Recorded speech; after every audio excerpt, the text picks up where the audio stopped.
All right. YouTube. What's up, YouTube? ¿Qué pasa, YouTube? Good afternoon. Actually, I don't have to have the mic so close to me now because of the settings on the mic. And we learned this last broadcast that this is perhaps the best setting. And you guys can probably hear me pretty dang good right now. How's my audio? How's my video? You guys see me? You guys hear me? All right. What's up, everybody? Hello, Cat C, Stu Brew, J Bree, Hafdis Helga. We got Oklahoma checking in, Italy, North Korea. Yeah, right. Yes, Daddy, you're not in North Korea. Come on. Hello from North Korea. All right.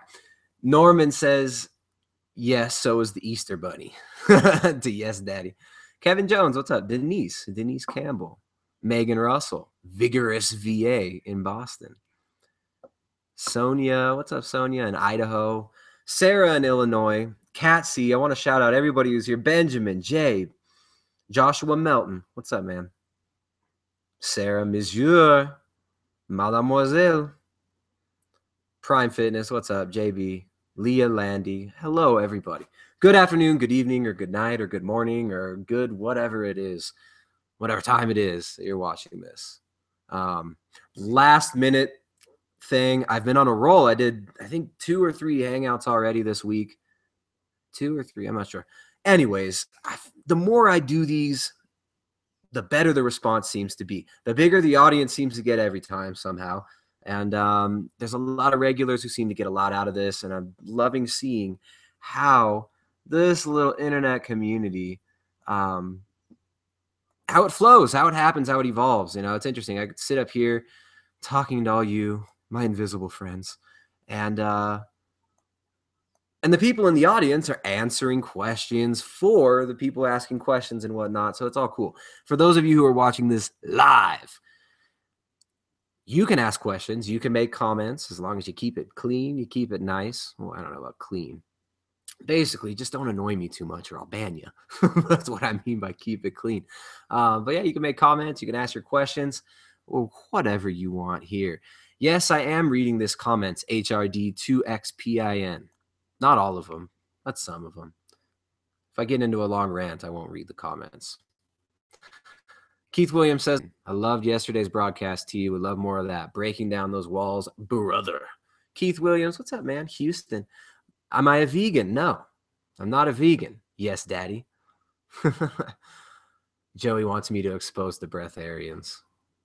Sarah Mazur, one of my invisible friends, is laughing that I called you guys my invisible friends.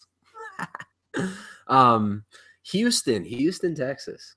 My grandmother lived in Houston for a long time, visited Houston several times. I've still got some family around that area. My dad, Keith Williams, my dad grew up in Galveston, not too far from Houston. And then my grandma lived in Houston for a long time, and I remember visiting them there several times. All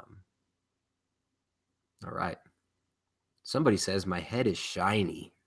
Well, thank you. It's just the lighting. Oh, don't flatter me. My head's so shiny today. All right. We got Argentina checking in. What's up, Facundo? Facundo Castan. ¿Cómo estás en Argentina? Tu acento en Argentina es muy difícil para yo, para comprender mucho tiempo. En Ecuador habla muy diferente. Y en México también.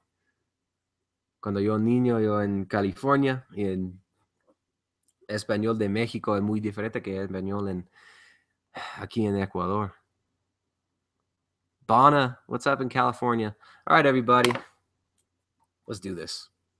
Where's the questions? Where's the comments? What do you guys want to talk about?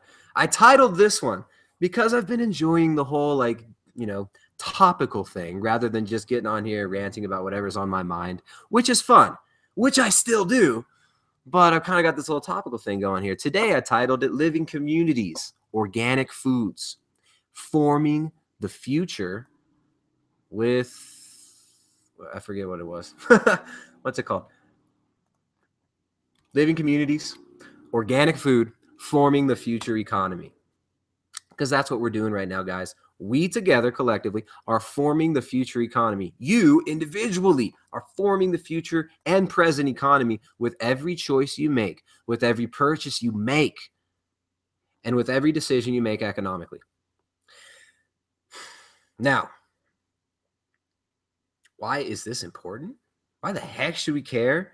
This is going to go on some like lame ass social justice thing or start talking about how we got to all go vegan to save the world. No, that's not what this is about. This is about practical action, not religious dogma. This is about intentional use of your energy, intentional use of your time, and the building of real communities, not just internet communities, right? Real communities. So I had no plan on doing a hangout today. I was really busy with a bunch of other things. I got 1,000 other things on my plate that I'm, trying to work on. But these are really fun.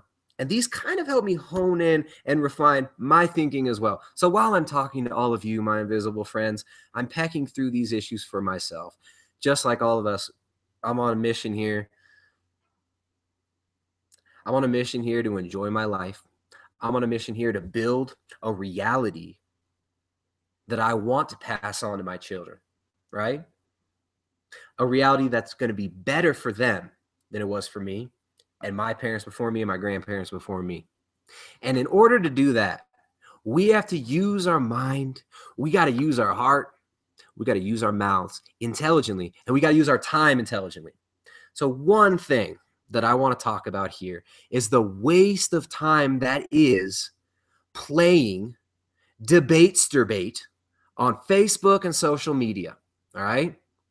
Debating with fake opponents on social media is not going to build the future economy that we need. Debating minutia with people on social media does nothing but waste time, create schisms, anger, frustration, and confusion most of the time. Yes, in certain instances, conclusions can be reached, but half the time when you're debating, bullshitting online, using your time and energy to debate on Facebook, most of the time, it's simply a one-way conversation that two people are having with a fake opponent that they're erecting in their consciousness, in their mind, and comparing themselves to and jousting with and trying to figure out who's right in this pathetic posturing situation, all right? Do not engage in this anymore, please. Not only talking to you guys, I'm talking to myself as well. Because this morning, I found myself reading and responding to one of the most absurd and obnoxious debating sessions that I've seen on social media in a long time. All right. Yes, Daddy wants to stop his mom from using her mouth. He says, that's funny. He's 12. Hey, yes, Daddy, let's keep this conversation real. Don't try and troll and be weird. All right, now you're out of here, dude. You're talking about Dragon Ball. You're freaking talking about your mom, making your mom jokes. You're out of here, bud. Peace. All right. So, creating real communities, creating the future economy. It kind of sounds like vague almost, right? Vague language. So let's get into it. Let's get into the nitty-gritties of why I feel this is important. We talked yesterday about the consolidated food system currently being propagated, cyclically being boosted, and propped up kind of artificially by injections of like tax dollar money into things like corn subsidies, right? Tax dollar money, our money that we pay for taxes, going to major industrial food producers who produce corn, subsidizing corn. This is absurd. We are subsidizing a system through the subsidization of corn.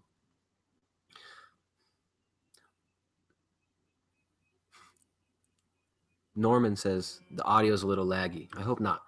We are subsidizing a system that is creating illness, sickness, not only physically, but also economically, right?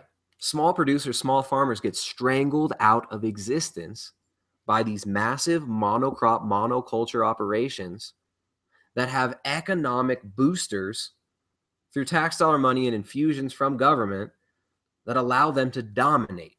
This must stop. So, influencing policy is one thing. It can be obnoxious. It can be annoying. But one of the first things you can do to stop this is stop buying corn products. Stop buying mass-produced corn products. Yes, it sounds preachy or whatever. I'm talking about decisions that we've made in our family, decisions that people make in our direct community that we see affecting how life flows around us. Now, we live here in Ecuador, in the Andes, in a small rural community with a decent international presence from people from all over the world. All right. In this small community, in the last 7 years that we've been here, we came here in 2010. Now it's 2017. So in November, it'll be 7 years we've been here in Ecuador. I mean, it was gone by so fast. It's insane. Caleb in Monterey, California. What's up, man? Monterey. Oh, I love Big Sur. Monterey is so cool. The Monterey Bay Aquarium. No, but Monterey is incredible. Pretty close to Big Sur. We live here in Ecuador. Nice little community. And we've seen the changes economically at a local level that simple consumer demand can create. So you've seen it with the rise of Whole Foods as well, right? There's Whole Foods popping up in every single city in the United States now. It's absurd because the demand for organic food is increasing. This cannot be denied. The demand for high quality, nutrient-dense organic food that is not sprayed with glyphosate, that is not, hopefully, destroying the topsoil, the microbiome of our soil, our water supply, and creating desertification across the nation and the globe, the world. Any comments there? So simply removing support for industrial waste products like high fructose corn syrup, General Mills products, Kraft Foods, these major conglomerates, removing the demand for them and placing that demand somewhere else has ramifications. Look at the recent attack on coconut oil. Look at the recent blatant attack on coconut oil, politicized blatant attack through the American Heart Association, who you can buy the ability to put the American Heart Association stamp on your label, right? Cheerios has got the American Heart Association stamp. You can get there's certain processed meats, right? Deli meats, like not even deli meats, but like super refined processed meats that the WHO and all these other organizations say like likely cause cancer because they're processed, they're refined, they've got preservatives, all kinds of funkiness that we've not historically been exposed to in high levels in our diet in the past that have been shown to be highly toxic, highly carcinogenic, but the American Heart Association will put their stamp of approval on these foods. Margarine had the American Heart Association stamp of approval as well, right? So we remove funding for these things by stopping buying the products. Buy local, buying organic. Forming relationships with the people in our communities who produce these foods creates all kinds of amazing downstream and upstream, whatever you want to say, whichever direction the stream you're headed, effects.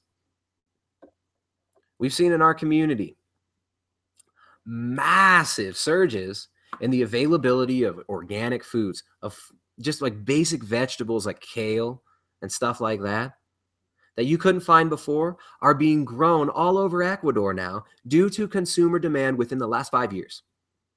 A lot of that consumer demand came from people who are expats who came to Ecuador from outside with a different perspective because in Ecuador, pesticides, stuff like that are more new and they're marketed very effectively to a population that hasn't been educated on the potential and obvious toxic downsides to these things' use. So you do see a big upsurge in the use of pesticides, but at the same time, consumer awareness raising and people demanding orgánico. So we see it here. We see when we first came here, there was one shop that sold coconuts. There was one shop that sold fresh young coconuts. We live in the Andes at about 5,000 foot elevation. Coconuts grow on the coast. Low elevation, you need salt in the soil to grow them. You can actually grow coconuts here if you put loads of salt on the soil right around them. Yeah, I know some people here who grow coconuts, and it works up at this elevation if you've got the salt. But anyways, there were no coconuts here. Nobody sold coconuts when we first got here.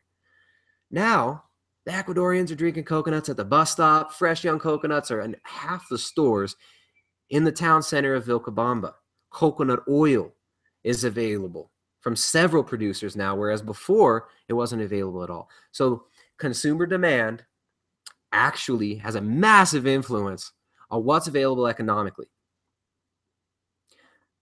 Now, the Ketogenic Edge Cookbook, we talk about this as well. Why it's so important to focus on food quality.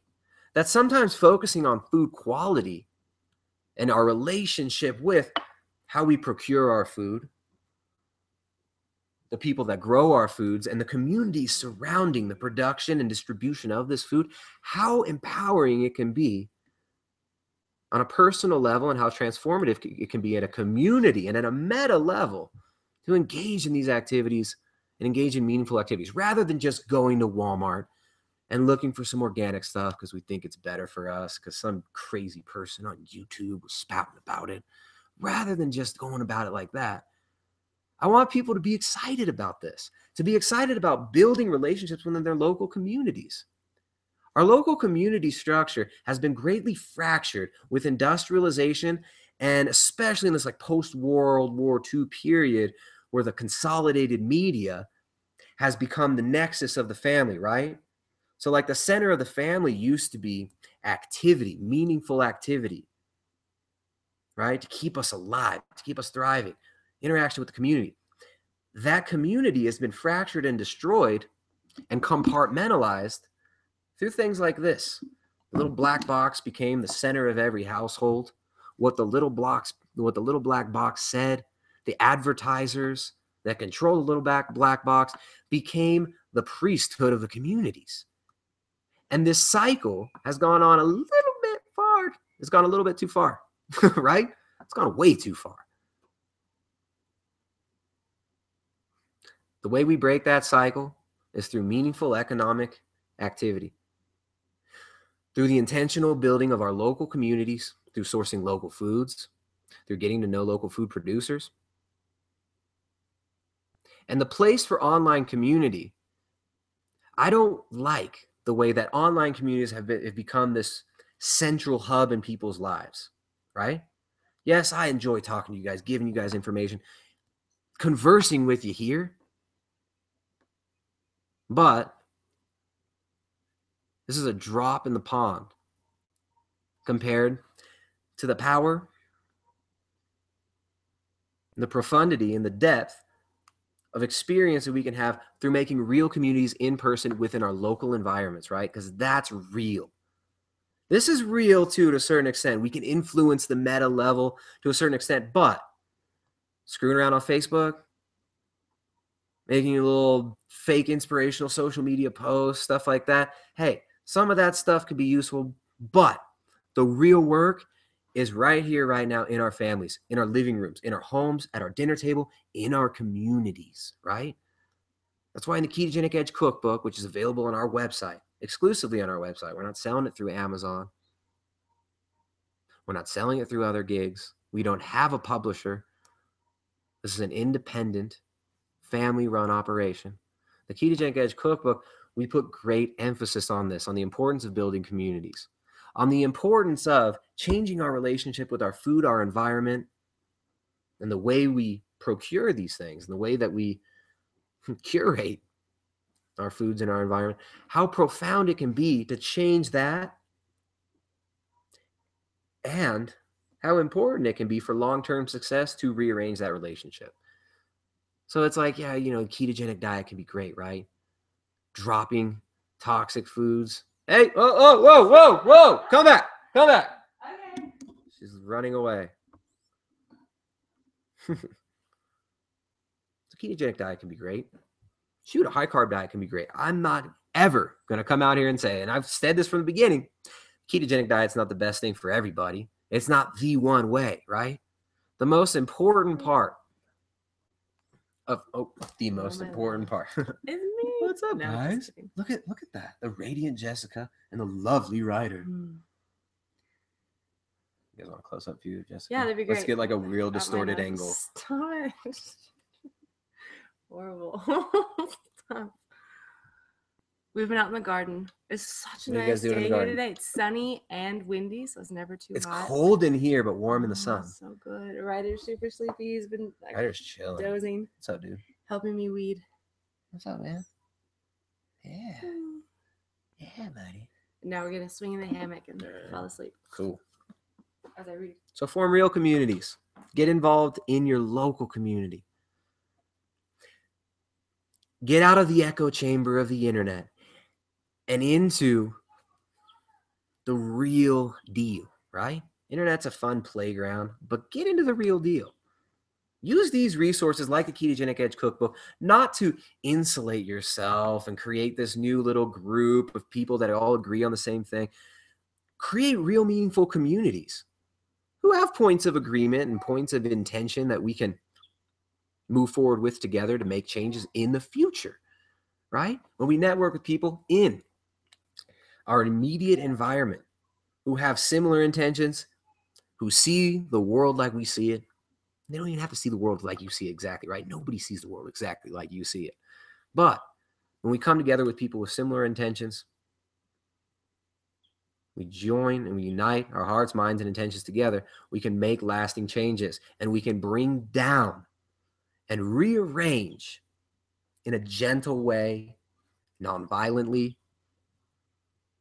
and intelligently and in a measured way. We can rearrange the structures of these systems that are supposed to support humanity, right? They're supposed to support humanity rather than suck the blood like a parasite of the people, right? So that's what's up. All right, everybody. What's up, Benjamin? Cat C, hello. Hey, Ariana. What's up? Ariana, you have anything to say? No. What are you doing? What are you doing? I'm getting my cars. What cars? My toy cars. What are you doing with There's them? a little path down there that's really nice behind the White House. Yeah. We're gonna send the chickens up there, and it's really pretty. It's a good road for my cars. All right. Well, enjoy. Which one are you gonna drive there? Both. Both. You have two. Wow. All right. I'm not crazy. Stu Bruce says, ironically, the net can be a horrible waste of time. Absolutely, it can be. It can also be a very creative, dynamic, and an important way to reach out into the world and affect change, but not through debate-sturbating, jerking ourselves off, trying to be bright, trying to appear like some authority in whatever way on the internet. That's not productive. What is productive is getting out in the community, making meaningful changes, and living it. You have to live it. Don't talk about it, live it. I'm so tempted to screen share and show you guys this stupid and just illustrate the absurdity through this one debate-sturbation session that I witnessed today. All right. Gina Owen says, I've just started growing my own veg and love it. How awesome is that? You know, when you actually get out there and you touch the soil and you get in the soil, there's neurology, your neurology changes. You create more dopamine. Very, very interesting. It changes our physiology when we get out there and dig in the dirt. It's important. Caleb says, I feel like Portland, Oregon is very anti-corporate and buy, sell local. There's a lot of communities like that have a strong influence of this sentiment. Very, very important. Where we live, it's a similar spot, right? Like people are on the same page. When you live in an area like that, though, you can start to forget and you lose perspective on what other people's reality is like. We start to live in a bubble. Right? Just like people on the internet, people create this fake bubble they live in on the internet, this fake identity that they live in on the internet. All right. Stu. What's up, Stu? Hey, Sarah. Wow. Yeah, lots of people watching. What's up, everybody? See, I didn't even announce this, and so many people tune in. Thanks for tuning in, everybody. Fontana, what's up, Gerardo? All right.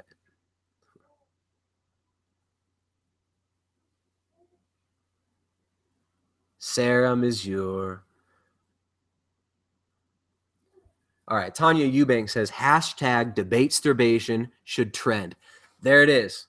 All right. So when you guys see a pointless circular argument on social media, which maybe we shouldn't be reading those anyways, let's be spending our time making meaningful interaction within our community, our world, our family, and among our friends. You know, the internet is not here to take the place of meaningful human interaction. It's out of focus. I keep trying to focus. Come on, focus. Stupid camera thing. And it's always in the way when I put it somewhere. And then I see myself in the corner of my eye talking to my invisible friends. It's crazy. It's madness. All right.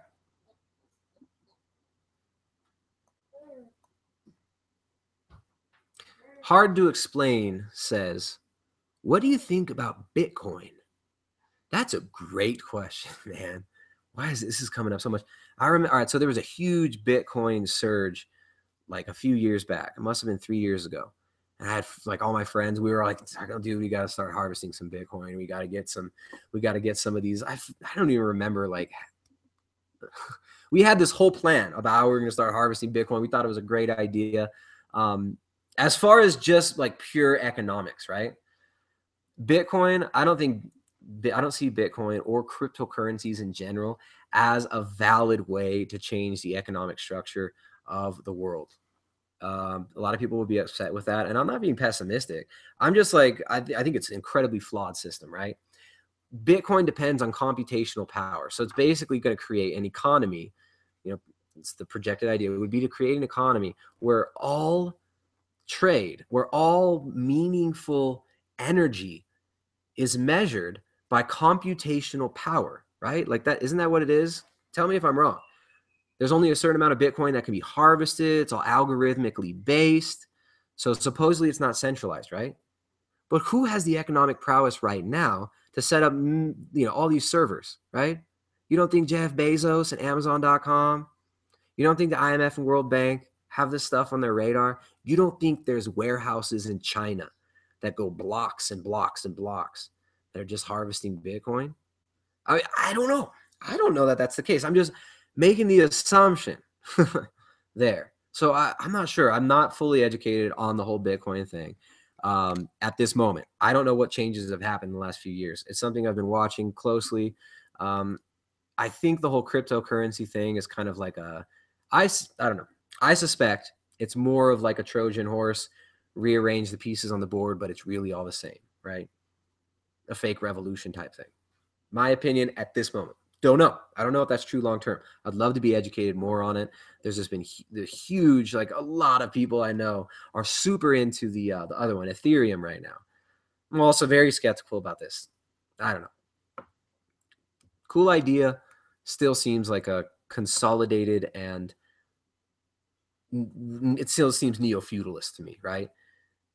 And it's basically erecting and exalting this digital world above real human interaction as well. And I understand it's just a tool and it can be used as we choose, but it still ties us in and locks us down under the digital reality, ones and zeros. Not sure, man, but thank you for the question. Hard to explain. Maybe I'll have someone come on and actually talk about cryptocurrencies and stuff like that. The problem is everybody I see talking about it right now just really annoys me because it's all marketing copy, and they use like the fake, like optimism, Tony Robbins type marketing of like talking about change and this and that. And I don't see much of it living out, right? I don't see it living up to it. And I haven't since Bitcoin came out. Shoot, before we even came to Ecuador, we were interested in this whole Bitcoin thing. This was starting to happen back then. 2008, 2009, 2010. So yeah, Bitcoin, very interesting. I don't know. Tanya Eubank says, I live in corn country. Well, that and soy. It's a GMO hellhole. All right, so this whole talk about forming the new economy, about influencing the present and future economy with our choices, is very tied in to this whole like GMO thing. Now, to me, like, I think it's best to skip the whole ethics of genetic modification argument, not because I don't think it's important, but because it's easily, like, the board gets flipped easily, right? It all comes down to a belief a lot of the times and assumptions, and it ends up in dogma versus dogma. So I think it's best to skip the whole, like, is it right to genetically modify organisms, to put fish and amphibian DNA in corn? I think that whole thing, that whole argument ends at a dead end, right? Debate's debate. The real debate here should be about the toxic effects of the pesticides and of the farming practices and the business practices of this whole thing, right? The GMO industry, it's all about consolidation. It's about destruction. Here's what happens when you spray glyphosate. Once you start spraying glyphosate, it kills everything except the stuff that is genetically modified to be able to grow in the presence of glyphosate. So you're killing off all the weeds. Sounds great, right? You just spray this stuff, kill off all the weeds, you grow what you want. That sounds amazing. Like, that could save the world. Well, it's not so simple. Although the consolidated media, whose funding all comes from corporations like Bayer and Monsanto, will not tell you about the real debate, right? They just pretend it's like some religious fundamentalists. They don't want to put fish genes in the corn because they're backwards and they're hillbillies and they're illiterate and this and that. That's the straw man fake argument. The real argument is about the true toxicity of glyphosate and the bloated, inflated bureaucracies that are supposed to, they pretend that they're going to protect us, right? The EPA, USDA, the FDA. They're supposed to be there to protect the consumer, to protect the American people in the US. Europe has its own counterparts too. Every nation has its own kind of way of dealing with this, its own bureaucracies. These are the systems that exist now. We have to acknowledge them and work within the boundaries of them. We can't pretend this far off dreamer thing of like, oh, it's all capitalism's bad. If it was just socialist, or, you know, these extremes, these binary language, we got to get down in reality, deal with the systems here. The real problem to me is these bureaucracies are set up to supposedly protect us. The EPA is supposed to protect us. Now, why is the EPA, the FDA, and USDA being run through this revolving door system by former Monsanto, Bayer, pharmaceutical, and big agriculture executives? Why is this happening? Why is this allowed to happen? There's a conflict of interest here, and this needs to stop. So the conscious election of officials, right, it helps. Not talking about right, left, the fake right-left thing, or the Democrats versus the Republicans, the Republicrats and the Democrats, right? The left wing, the right wing. What do they have in common? Same bird.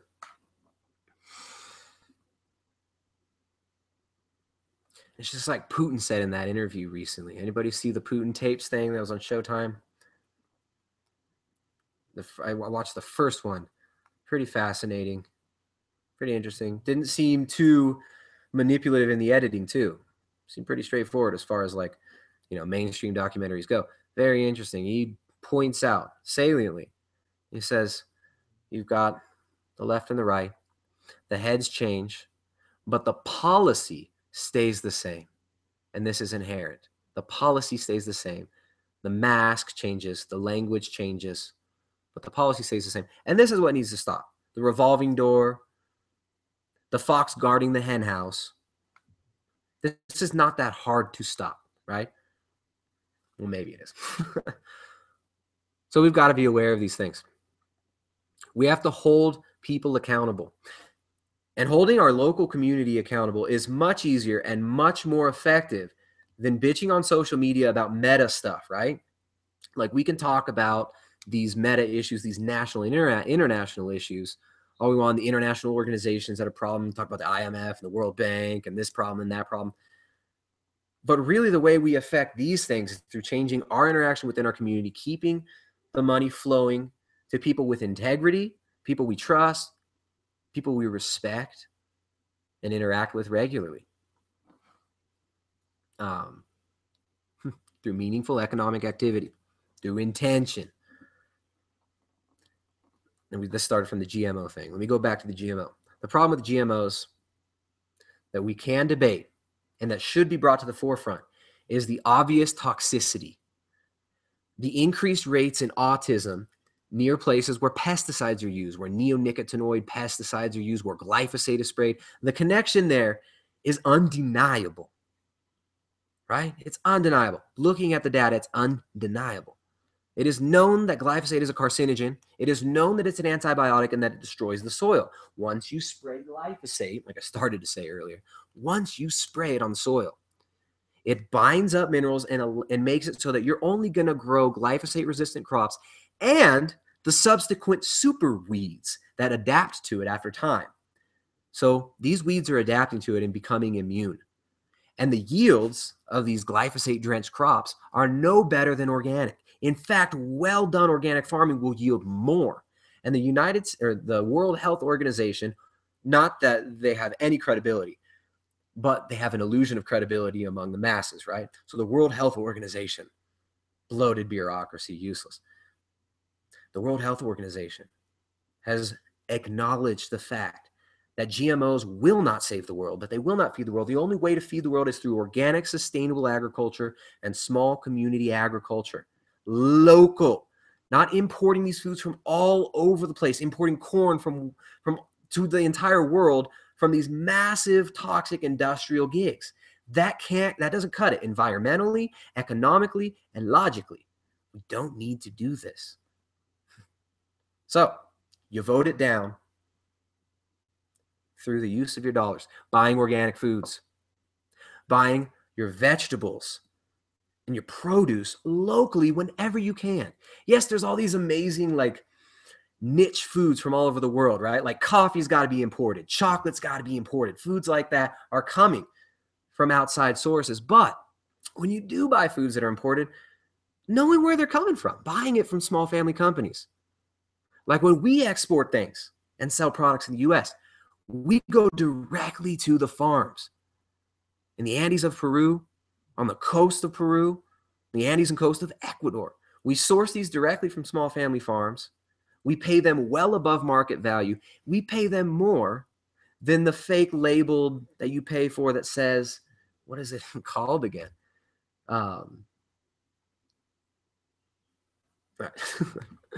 Anyways, we source these directly from small family farms. We form relationships with them, meaningful relationships that empower them within their communities and provide people with products that are high demand and high quality and truly high quality, right? That's what it's about. So know where you're getting your stuff from. Know where it comes from. The recent acquisition of Whole Foods by Amazon.com is alarming to me. You have Whole Foods injecting lots of money into creating this business, which, hey, I was all for it until this acquisition by Amazon, which annoys the heck out of me when I haven't really made up my mind how I even feel about Whole Foods now, but I don't want to support it, right? They consolidated this huge niche, the organic market, and helped push the organic movement. Maybe they didn't help push it, but they responded to the demand of the organic movement effectively and efficiently, and they put a lot of money into building a lot of stores. The elbow is so itchy today. I got this mosquito bite or something right on the end there. And it's that spot in the elbow, and mine is pretty dry skin right there. The dry season. It's just started. So anyways, this acquisition of Whole Foods by Amazon is funny, right? I would much prefer to buy from a local health food shop than Whole Foods, but I'd still rather buy from Whole Foods than Vons or Safeway or Green, what's it called on the East Coast? I forget what they have there. So yeah, meaningful economic activity, meaningful interactions within the community. That's where it's at. Not debating on social media. All right. So, I mean, just back to the GMO things, right? Destroys the soil, makes it useless for future generations, very difficult, makes it more difficult to grow organically if a land has been eroded through the use of pesticides that block up and bind vital nutrients. It also blocks up and binds nutrients in our gut. It is affecting our gut microbiome profoundly, and the microbiome of the soil is yoked to our microbiome in our gut. These microorganisms have to be there to break down the food and to digest it. This gets destroyed by glyphosate worldwide. This has to stop. This will stop eventually, hopefully before it's too late, right? Hopefully sooner. And the huge groundswell of demand for organic, local foods is forcing a response from things like Walmart, right? It forces the response. Now, Amazon is an interesting thing, right? I don't know what the answer is to this whole Amazon thing. On the Primal Edge Health page, I posted an article the other day that was titled something like, we have to break up Amazon.com. I thought it was an interesting thing. There's certain points that I agree with him on, but it kind of misses other certain points, right? One of the most interesting things about Amazon to me, Amazon is just like a fulfillment center. There's a huge demand for it. Great business model. I've used Amazon for years. But the shady thing that's going on now that I don't like is the very, very obvious revolving door thing that we talked about earlier. Just like you see the heads of the FDA, USDA, the EPA, you got the foxes guarding the hen house, right? The heads of these organizations all being former lobbyists, executives, employees at big agriculture and big pharma. It's absurd. Conflicts of interest. What was I saying? Amazon. In like 2012, all the way up until 2013, Amazon was running at a loss. I think they had like $29 or $39 million loss posted in 2012. In 2013, Amazon.com received a hefty contract from the United States government to run the Central Intelligence Agency's data cloud. This was a $600 million infusion into Amazon.com. Gifted taxpayer money, gifted through the shadiest of intelligence agencies with a history of destruction, a path of destruction since its inception, post-World War II. Central Intelligence Agency gave $600 million to Jeff Bezos and Amazon.com. That same year, this put them in the green, right? Suddenly they're profitable after $600 million gift of taxpayer money from the U.S. government. $600 million. So suddenly Amazon's profitable on paper, right? Of course, Jeff Bezos is not living poor. The whole time Amazon's being built, right? So then the seed money openly comes from the CIA, which happens a lot in Silicon Valley. Most of the seed money comes from military contracts. Military, government. Am I making a judgment? This is a fact, right? It's a fact.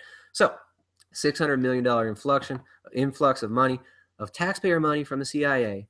That same year, Jeff Bezos goes and buys the Washington Post, the propaganda outlet, rag, propaganda joint, failing, done.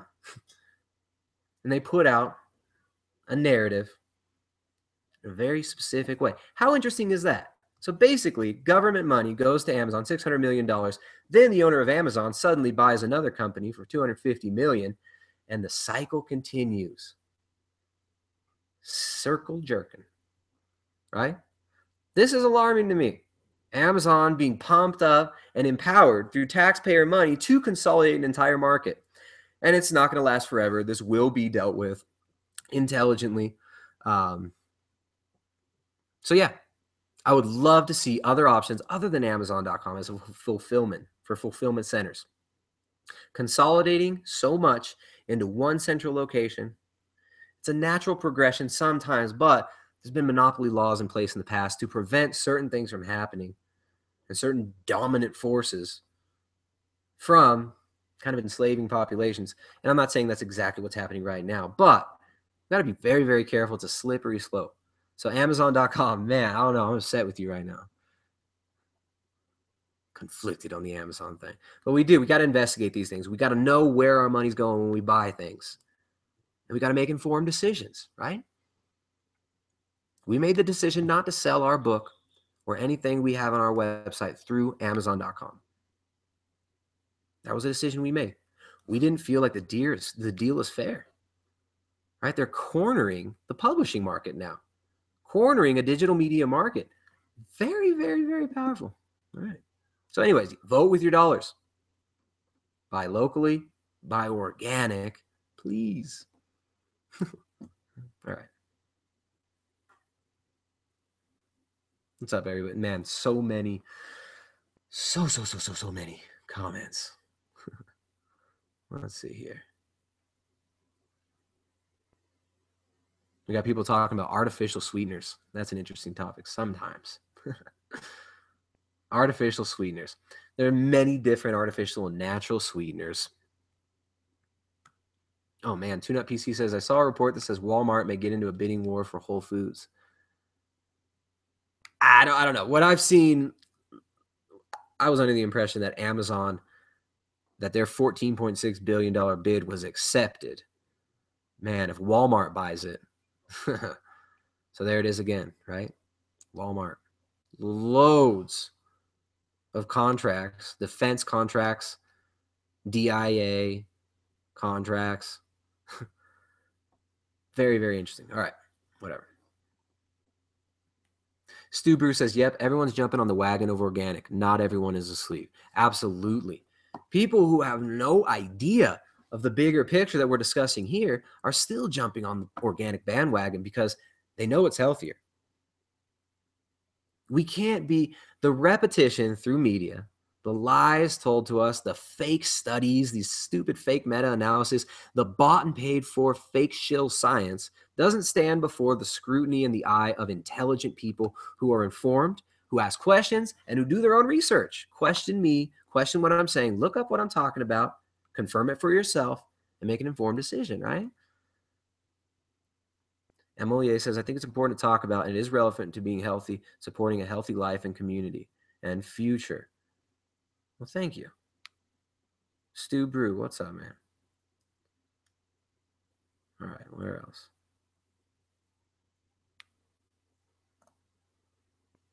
Block.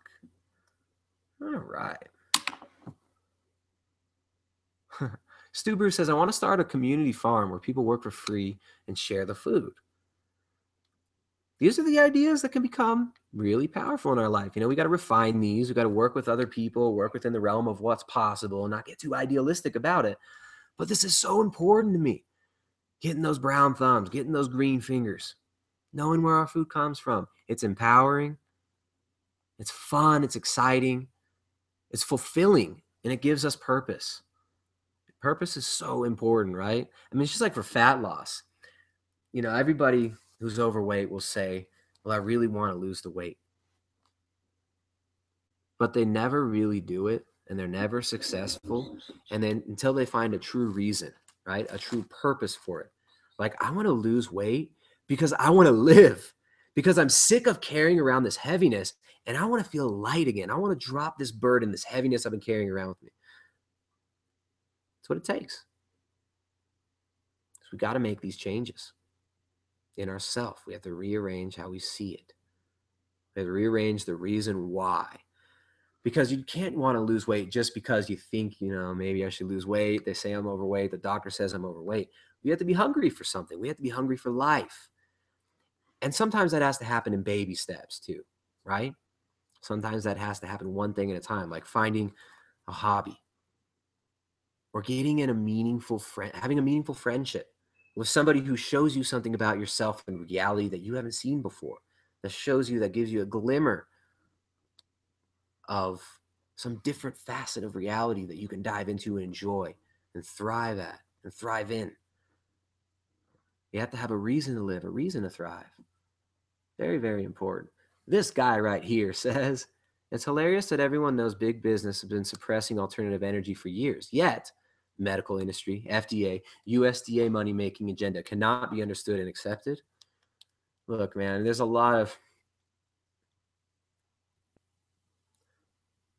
certain like Stockholm syndrome that happens, right? You know what Stockholm syndrome is? When somebody who's kidnapped starts to love their captor, starts to identify with their captor because you're around it so much. So that does start to happen, man. You talk about some of these things and people will automatically jump to the like, oh, you're talking politics, or this is politics.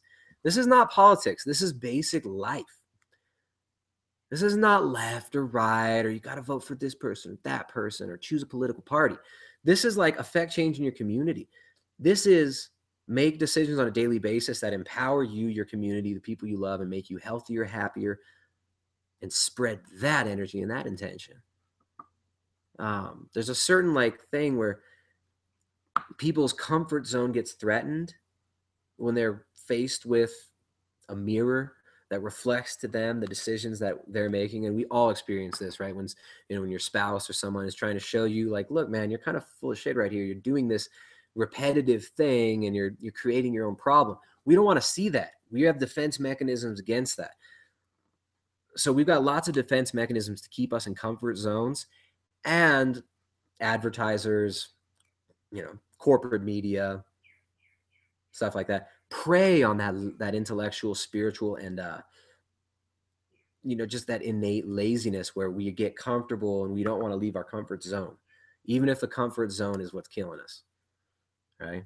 Kristen from Australia, what's up? She says, I've tried to get a veggie garden going a few times, but can only keep rosemary alive.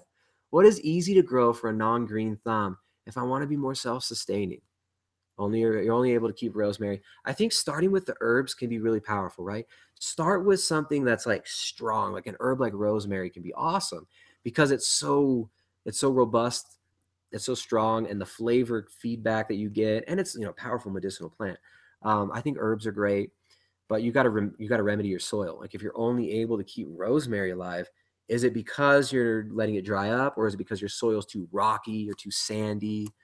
If it's like a real bad loamy soil or muddy soil, I mean, it could be all kinds of things going on. But kale grows pretty well and it lasts for years.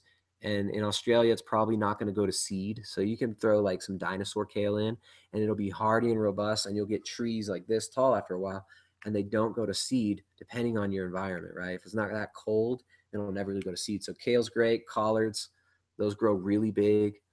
And also, herbs, rosemary, tulsi, holy basil, or basil, and other basil.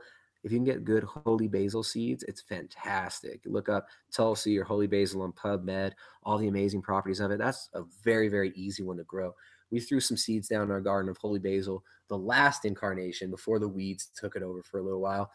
We weeded it out and it had seeded and is still going. So basil grows really well. It's pretty hardy too. SDM 807 says, are there a lot of small milk and meat producers there? Can you give us some info on how milk and meat is produced where you're living? Just in case we ever get rid of CAFO barns, might be handy. That's an amazing question, right? Only very recently did industrial agriculture become the fad, right? This whole fad of industrial agriculture is super recent, super inefficient, and pretty toxic to the environment and communities that we live in.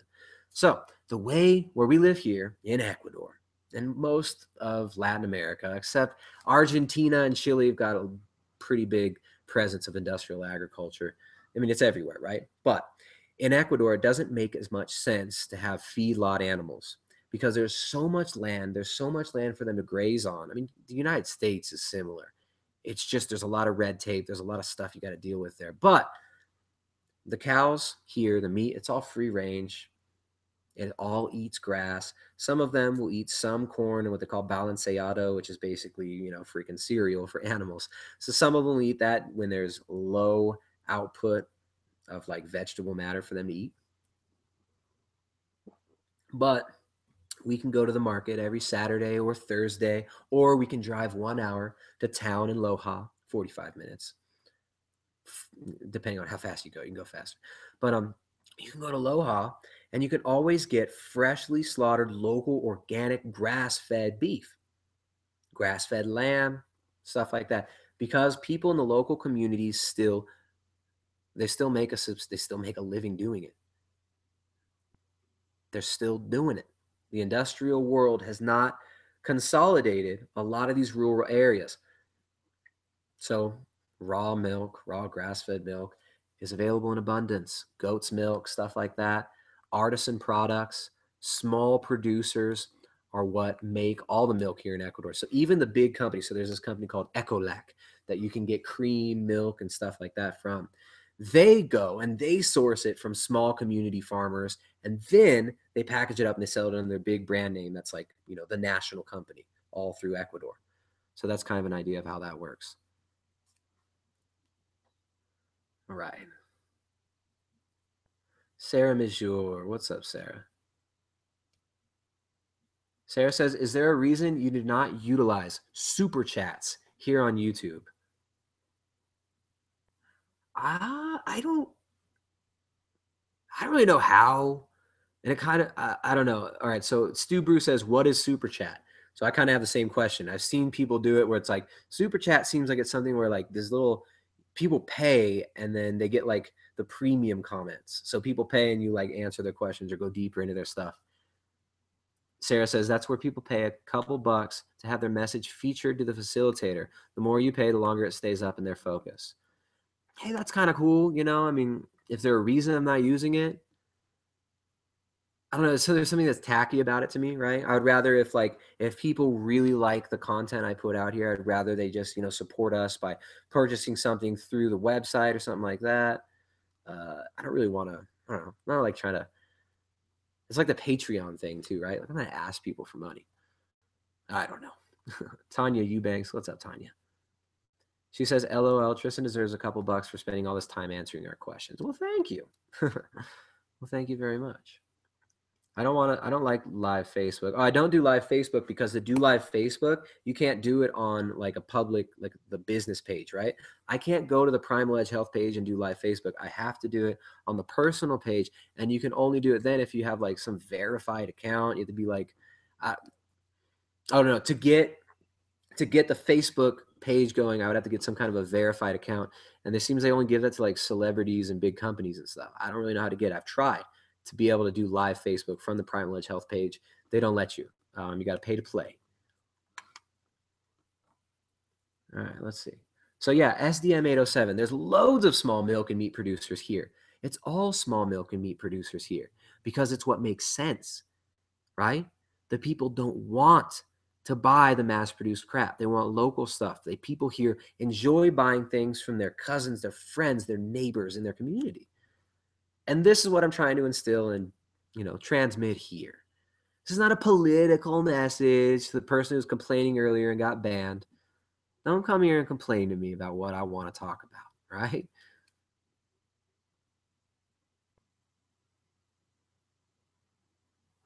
Yep. Tanya says the death of the bees being tied to neonicotinoids. Yes, tied to neonicotinoids and likely tied to the erection of the new 5G network that is super toxic and has a potential to be highly weaponized. That's what I'll say about that. This guy right here says it all comes down to taking responsibility for one's self. Absolutely. It comes down to taking responsibility for ourselves. That's it. Taking responsibility for our actions, for what our economic activities empower, for what our words empower, and for what we accept. And take responsibility for tearing down the illusions that keep us from having a more profound and beneficial impact on our communities, on other people, on the people we love, care about, and want to build a sustainable, humane future for. MLA says, I think it's important to talk about and is relevant to being healthy and supporting a healthy family life and healthy life and community. Right on. Thank you. MLA is taken off. See you later. Pennsylvania. Benjamin Scally says, do people show different responses in blood glucose levels from person to person after consuming low to no glycemic index? Of course, yeah. Every single individual is going to have a different blood glucose response to every single food, right? Just like every individual is going to have a slightly different response to any stimulus.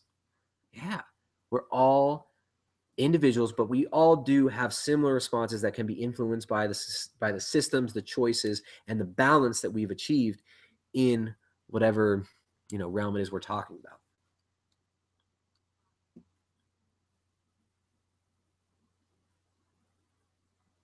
Hey, George Kelly in Baton Rouge. What's up, man?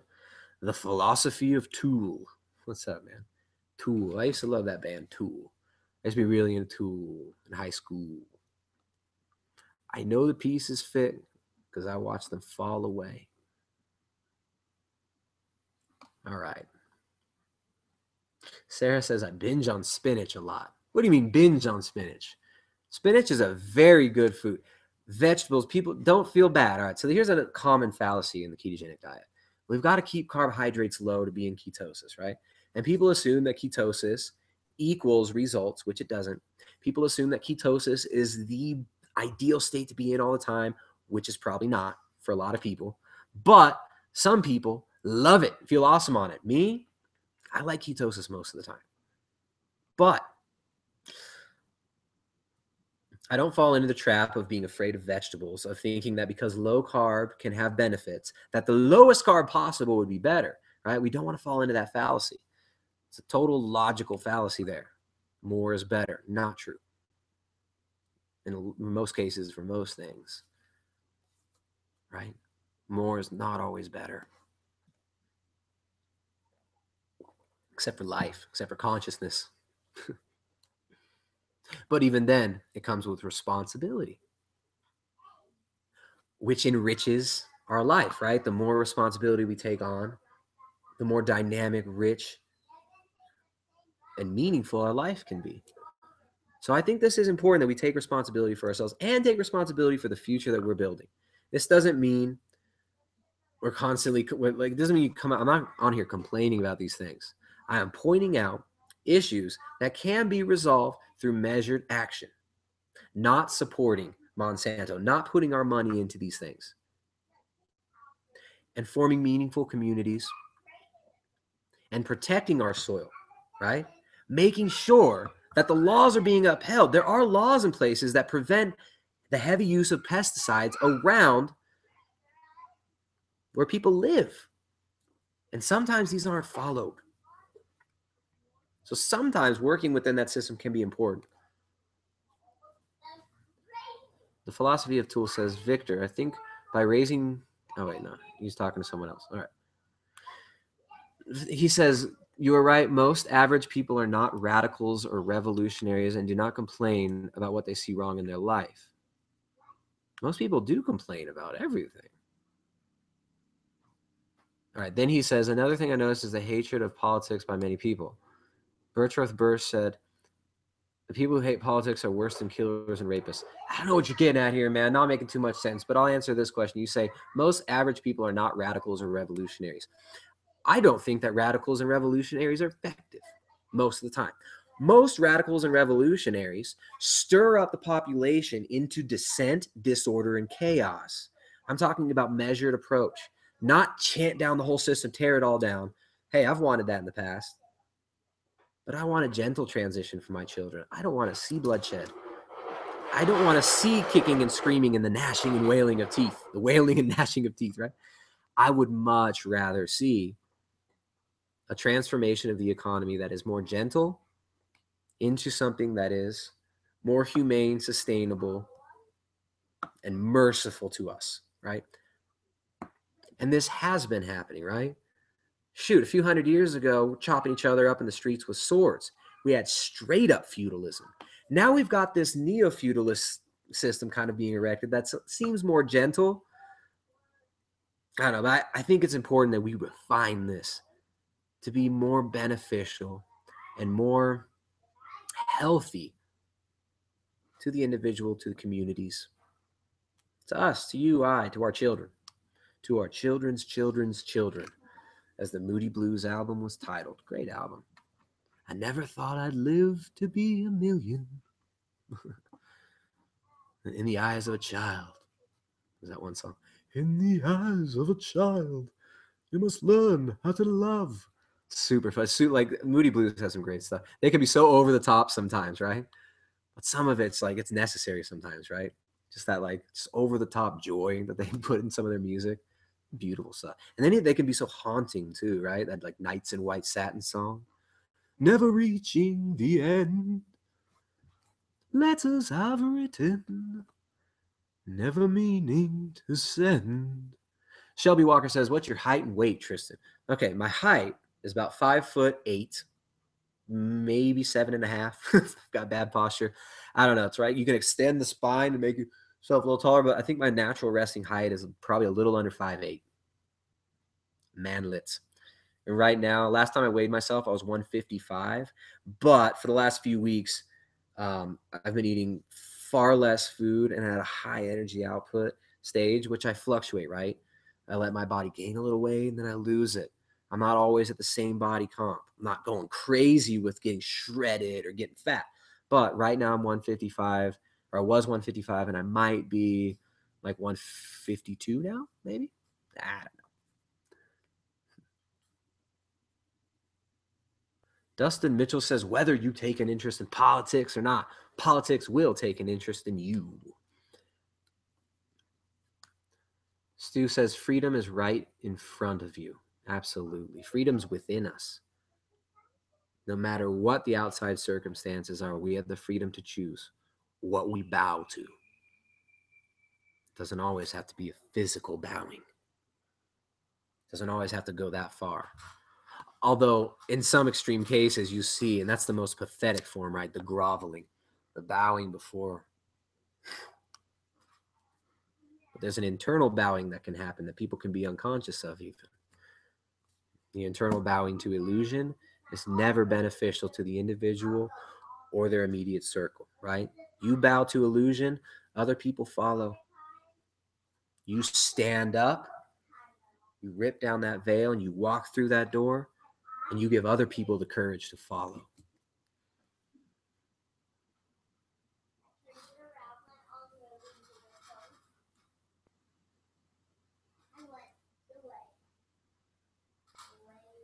Stu says, personal choice and knowing what you want and can do is very liberating. Exactly. We got to know what we want, right? Now, here's another schism, is confusing the heck out of people through this constant, repetitive barrage of chaotic messages in media and just lowest common denominator stuff that appeals to the animal nature, so that people don't even understand what they want. People think they just want to, like, if you can make the average man think that the biggest aspiration of life is to be cool in front of their buddies, make clever dick and fart jokes, and try to stick their dick in any hole that they're allowed to or that they can manipulate themselves into. If through media you can manipulate men to be that lowest common denominator, they're much more easy to control economically, right? But the ones who don't tune into that, the ones who stand back out of the crowd, who walk up to the mountain and look down and around, who take a deep breath and think, what's really going on here? And how are my choices affecting this? It's that person that has the ability, the power,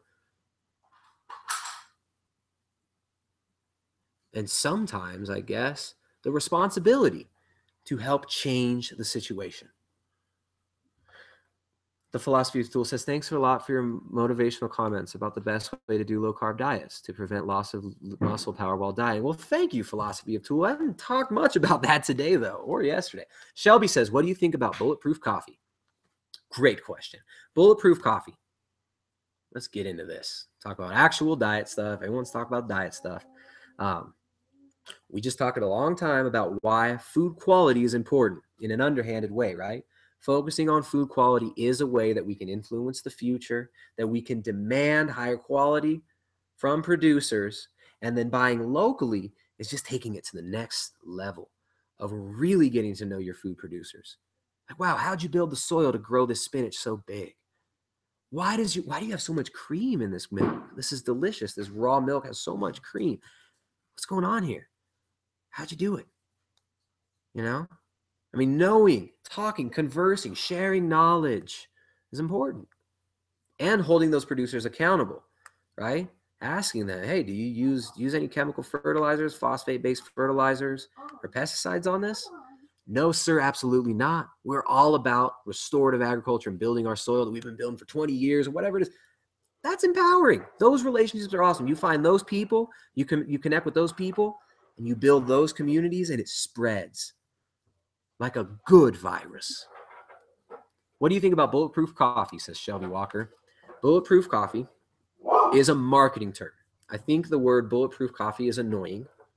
So, Ariana, what's up? What are you doing? Where are you going? She's driving. Can you do that downstairs a little bit loud here, girl? Bulletproof coffee is an annoying marketing term and is a brand, a highly effective brand, Bulletproof. Basically, Bulletproof coffee, people call it bulletproof coffee now. Anytime you put fat in coffee, like the Sherpas in Tibet have been doing for hundreds of years, right? They put yak butter in their tea and in their coffee because it gives them long, slow burning, sustainable energy. And when you're at that high altitude and low oxygen environment, ketosis can really help with that hypoxic stressor, right? This is why Dominic D'Agostino was doing all this research into the Navy rebreather stuff and using keto for these individuals in hypoxic environments. Or hyperoxic environments where they're using pure oxygen. The ketogenic diet can be very, very beneficial for those situations. So we're not talking about keto, we're talking about bulletproof coffee. So somebody decided to market this and to put a name on it and to put a lot of money into marketing it. Did a great job, cool. Like, seems like, independent company, I'm all for it. But as far as like the amazing benefits of drinking fat in your coffee, all that, that's Kool-Aid, right? There's a lot of Kool-Aid being drunk there. Adding fat to your coffee just gives you more caloric intake, right? It gives you energy, just like putting sugar in your coffee does, right? So putting sugar in your coffee is bad. Let's put fat in the coffee. Well, if you need to get your calories in, right? If you need to get fats in because you're trying to maintain weight, you're on keto, and the appetite suppressing qualities of keto make it hard to maintain weight, which happens. If that's the case, then sure, bulletproof coffee, which I don't call it that. I just call it like fatty coffee or keto coffee. You add butter, coconut, or whatever to your coffee. Hey, that's fine. If it's good, you like it. It can make things taste good, but for fat loss, when I'm working with clients, this is a really common question, right? Well, what about bulletproof coffee? Do I need to do that? Absolutely not. And if your goal is fat loss, you probably shouldn't, right? Any excess calories that you're intaking when you're going for fat loss will have to be burned before you burn body fat. So if your goal is fat loss on keto, you want to eat more fat from your body and less fat on the plate. Yes, all right. Yeah, in the sun. Thanks, girl. Have fun. All right. So yeah, not too big on the bulletproof coffee, all right? Gina Owen says, I'm a student of nutritional naturopathy and people are starting to wake up. Well, that's great. Yes, they are, right? We're all trying to, right? But what does it even mean to wake up? This is another like kind of schism, right? Like, you got to wake up. Like everyone, the vegans, they're trying to wake you up. The vegans are trying to give you that red pill. You got to stop eating meat. That's the way to save the world. Well, I think what we really need to wake up to is the necessity to question ourselves, our own motivations, and what we're really doing here, what our intent is, and to refine that. Really waking up is learning to control this. Learning to control this. Learning to control this. To channel that into the future that we want. That's really waking up. And you're right. I think a lot of people are starting to wake up. I don't know because I haven't been conscious and alive for all the centuries past. But, I'm not sure if this is just always how it's felt or if we really are on the verge of some wild breakthrough. But it seems to me like that's how it always feels, right? That's how life's always felt to me.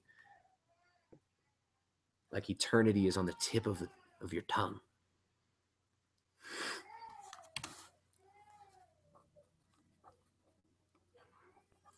Writing that down. I like that. Eternity is on the tip of our tongue.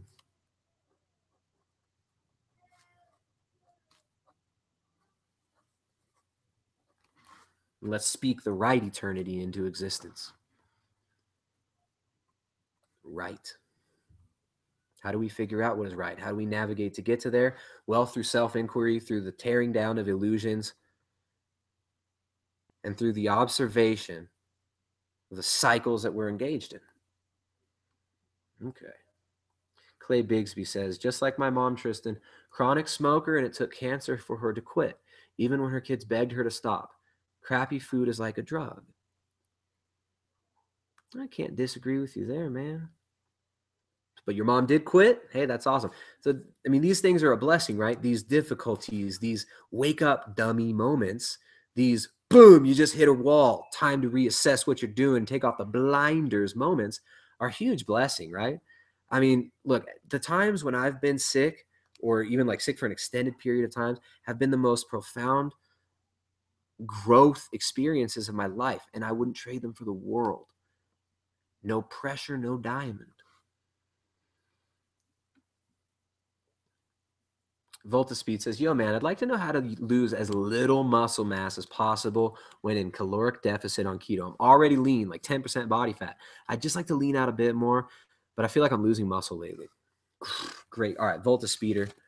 Fantastico. This is a great question. So to maintain lean muscle mass or gain it while losing body fat, to do it properly, a delicate line must be walked. But the first and most important thing for maintaining your lean muscle mass is get enough protein. So for most people, 0.8 grams per pound or, up to like 1 gram per pound of your lean body mass, your fat-free mass, is sufficient protein to maximize the retention of muscle in dieting. But the leaner you get, the less body fat you have, the more your body thinks it's getting to that danger zone, and the more it's going to want to catabolize muscle to slow metabolic rate to match the energy that you're supplying, right? If you don't have gas available, you don't want to be driving a big old supercharged V8. Yeah? So in the absence of steroids, losing body fat beyond and going into that shredded territory can be difficult for a lot of people, right? To maintain the fullness of muscle, to maintain the size while you're dieting down and getting shredded like really, really lean is difficult when you're not on steroids, regardless of your macro spread. So get enough protein. Create that deficit that you need, but don't get too much of a deficit. You know what I'm saying? Don't smash your body into oblivion, because the stress, the more stress you have, the more catabolic you're going to be. So you need to reduce stress. And the stress can come from a hypocaloric diet too. So don't go too hypocaloric, don't go too nuts, but don't waste a bunch of time trying to do it too slowly. Find a nice balance, get enough protein, and lift. Because if you're trying to maintain lean muscle mass, you have to trick your body into thinking it needs it. The only way to do that is by using the muscle. If you're not using it, you will lose it. Yeah? Yes, if you lose it, it'll come back quicker because the fibers seem like the fibers are still there. They just need to be volumized a lot of the times. But yeah, man, I've noticed if I get super lean, because I'm not on steroids, I'm on natural testosterone production. I'm about thriving naturally. Because I don't use steroids, when I get super lean, I lose muscle mass too. So like where I'm at right now, I can't get that much leaner than this without getting smaller in muscle mass. I can maintain this level of leanness, probably a little under 10%, just like you. But to get more shredded than this can be difficult, and you do get stringy. So if you're not trying to use steroids, I would suggest not pushing it too far and don't go beyond your natural limit. You're sacrificing health for aesthetics when you get shredded like that. I don't care what anyone else says. If it's difficult for you to maintain below 10% body fat, that's a stressor. And in most individuals, getting too low in body fat can be detrimental to health. Just because a body looks shredded, ripped, and healthy on the outside doesn't mean that that individual is healthy on the inside. Doesn't mean that that body is really healthy. And then also, doesn't mean that the person is all there. A lot of the times we chase illusions in order not to face the reality that we're supposed to face, or that we are capable of facing, the illusion.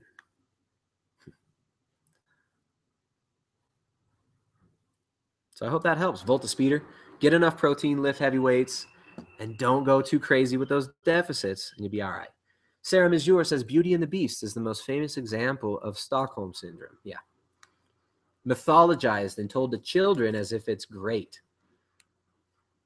Also, bestiality tied in there too. Great stuff, right? These are the stories that we tell our children now. And this is the culture that came through the little black monolith that got put in everyone's house after World War II. The Trojan horse. All right. Great question. Victor Pachenko says, what is the best way to transition to maintenance after you've reached your goal weight on keto? After you reach your goal weight on keto. All right. So to transition to maintenance when you reach your goal weight on keto, great question. It's really not that complicated. Protein is going to stay relatively fixed. You always need a certain amount of protein. Fat is your energy portion if you want to maintain keto. So if you want to transition to a weight-stable diet on keto, you increase the caloric intake from fat because that's your energy source. You don't want to burn this energy anymore. You don't want to burn body fat. You want to burn dietary fat. So you increase the dietary fat to maintain weight. Trial and error can help you out there. Try 30-gram increments, see what happens to your body for a few weeks, and find your maintenance calories that way. If you want to include more carbohydrates, then increasing the carbohydrates slightly, I'd say in about 20 to 30 gram increments per day to find your comfort zone, while dialing back the fats and finding your maintenance level. Estimating it first can be helpful. So yeah, there you go. On keto, energy comes from fat. So to maintain your body weight on keto, more energy must come from fat, less from your body. The philosophy of Tool. What's up, dude? You got a lot to say, philosophy. He says another thing is that people should be warriors. People should be warriors. I mean, that's an archetype, right? Not everyone needs to be a warrior, right? Don't we need mothers? Don't we need poets? Sometimes we need rulers. Not just warriors. But maybe you're one of those warriors that has a certain battle that needs to be fought, And we've all got our little wars we've got to fight within ourselves to liberate ourselves from the illusion that we've submitted to. Greetings from Ukraine, Javier says. What's up, Javi? Benjamin, what's up, man? Sarah, what's up? Okay. Benjamin says, Tristan, what's your current body fat percentage roughly? I think I said earlier, probably a little under 10 or around 10. I don't know.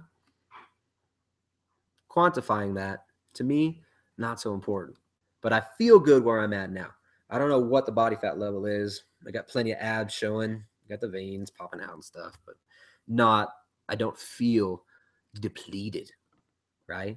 I feel good. Dustin says, yeah, I had to leave Facebook groups. Got tired of being shouted down when presenting new insights to keto. What Facebook groups, man? Stay out of the Facebook groups. Come on. Benjamin says, Tristan, what should a conscious eater do in situations when they're pressured to eat trash? Even my grandmother, her identity is feeding people. I hate to reject, but hate lack of understanding as much. Oh, yeah, for sure, right? It's like, you don't become like this dogmatic, fake, righteous BSer. And it's like, oh, grandma, I won't eat your toxic food. We don't want to be like that. But I mean, we all have our own way of communicating, right? We all have our own way of transmitting the truth that we feel and of connecting to others. So I think the answer lies in the moment, man. Tuning in to that person, feeling where they're at, and assessing what their intention is, and keeping your intention clear of like your intention is to connect and love this person, right? It's not just about the food. And if somebody's pressuring you and being weird about it, you got to judo it, right? And sometimes, I will say this, sometimes giving in a little bit to some people can make them feel better. And sometimes you do have to you don't want to break all glass houses, right? Walk around with a hammer smashing down all the glass houses around you, So sometimes you gotta guide people gently. And I'm not saying like just eat crap when people tell you to eat crap, but you gotta find a gentle way to kind of switch the energy, get them to focus on the real connection between you, not the food. And sometimes like taking one bite of something and having some, the consciousness, the ability to not go crazy with it, and realizing and not programming yourself with like, I'm eating death. Like, we're exposed to crap all the time. You're not going to be perfect. Don't get crazy, get all, I don't even want to say the term like orthorexic, right? This is one of these terms thrown out there in like the diagnostics manual for psychologists, psychiatrists, the NASM or whatever. That is NASM. I forget what it's called. Anyways, like, you don't have to turn into this eating disorder of like, and you're constantly looking at everything through the lens of and judging people, stuff like that. Nah, that doesn't help anybody. What helps is compassion, understanding, and connection, real connection. So just really connect with that person, whether it's your grandmother, your friend or family, and focus on that and keep the attention and the energy there. Yeah. Rather than just focusing on the food or like that moment of like, yes or no. Don't enlarge that. Laugh at that. Laugh off your own reaction, right? Because it's not helpful to go into that. Love the people around you, right? Kirsten says Ariana's the superstar. She is, right? All right.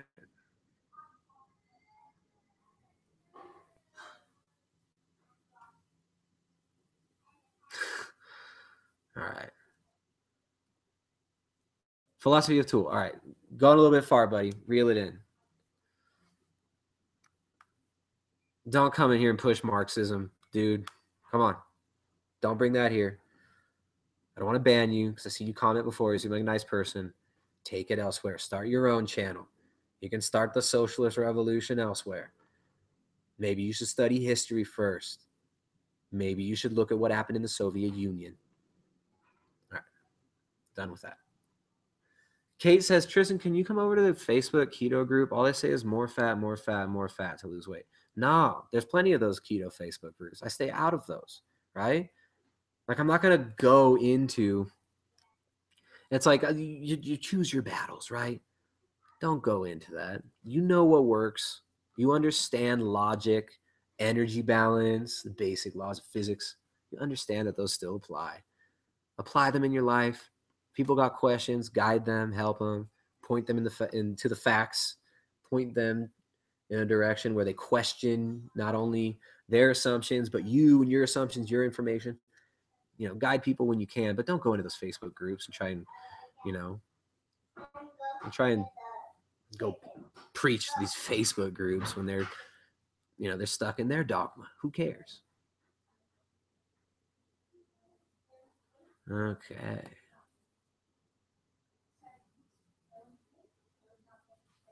Dustin says, I'm completely done with Facebook. Haven't missed it. That's cool. Missy says, I don't have a Facebook account. Haven't had it in years. Fantastic. You are more sane than most. All right. Mel Brown says, hi, Tristan. What are your thoughts on food allergies and inflammation? I hear people describe dairy as inflammatory. However, this is one of the few things I'm not allergic to. I enjoy it. There you go. You're not allergic to dairy. You enjoy it. Because other people experience allergies to it does not mean that you got to avoid it.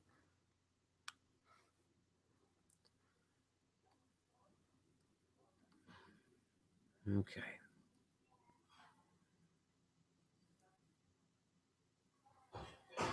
Benjamin says, I'm a legitimate food addict. The answer is in the moment. Identify their intention. Work with that. Exactly. Identify their intention. Reinforce your intention. Because we can get lost in our intention when we start feeling these things emotionally, hearing the repetitive thoughts that come in and trigger us. Just keep your intention. Keep your consciousness. Move forward.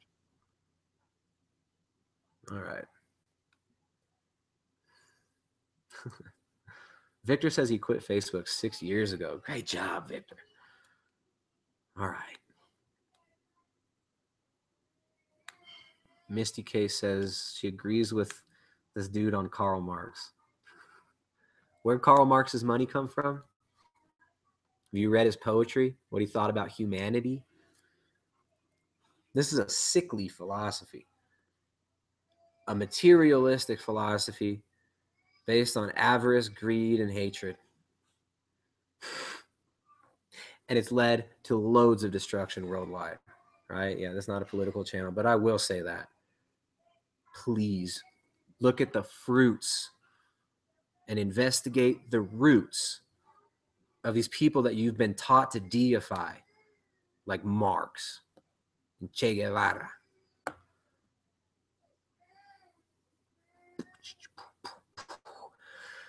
All right, cool. We talked about a lot of stuff here, right? Come on, guys. This has been a great talk. Thanks, you guys, for tuning in. Thanks for listening. Thanks for enjoying. If you like tuning into these live events, you want to be notified beforehand, make sure to set a reminder through YouTube, or you go to our website, primaledgehealth.com, and you can sign up for newsletter notifications that we'll send out before we do these live events. So you can ask live, so you can ask your questions live, interact live, and talk to us about this stuff, right? So we went on a long journey today. We talked all about living communities, the importance of organic food, and forming the future with our actions, and forming the future economy right now, right? Everything you buy, you are voting with your dollars. So vote with those dollars, put your intention behind what you do, and question our assumptions. We have to always be questioning our assumptions, always be questioning, and always be investigating and exploring this amazing reality we live in, guys. Thank you so much. Victor asked, what's for dinner? I don't know yet. I could go without, but I want to eat because I'm sore. I worked out like with heavy weights for the first time in a long time yesterday, 2 days ago, a bench press. So I'm super sore. I want to eat. Probably some sort of a meat source. Probably have an avocado. I wish I had coconut cream. Jessica's probably going to make some this weekend. So yeah, I don't know what it's going to be for dinner, but it's going to be delicious. All right, guys, let's build real communities, right? If you see people on social media bantering pointlessly with themselves, imagining that their opponent is something that they're not, hashtag debatesturbating. Let's start it. The hashtag debatesturbating. Just drop in. You see someone debatesturbating or someone tries to do it with you, hashtag debatesturbating. We want meaningful action. Ashwin says, make a political channel. This is not political, right? People, when they hear political, they assume left, right, Republican, Democrat, one-party system crap. I'm not interested in that. I'm interested in what's eternal, right? What's eternal? Joy, hope. Not, this isn't eternal. This doesn't last forever. This doesn't last forever. This couldn't be made to look disgusting and ugly overnight, right? This could be made useless overnight, this vessel. This doesn't last forever. But our actions, our intentions, and the essence of what drives us propels into eternity, right? So let's live in accordance with what is true, what is real, and what we want to give to our children and our children's children's children. All right? The future is bright. If we look at it in the right light, all right? So we got to understand where we're coming from to know where we want to go to. But the most important thing is to know ourselves first and take responsibility for our own agency within this grand scheme of things. Eternity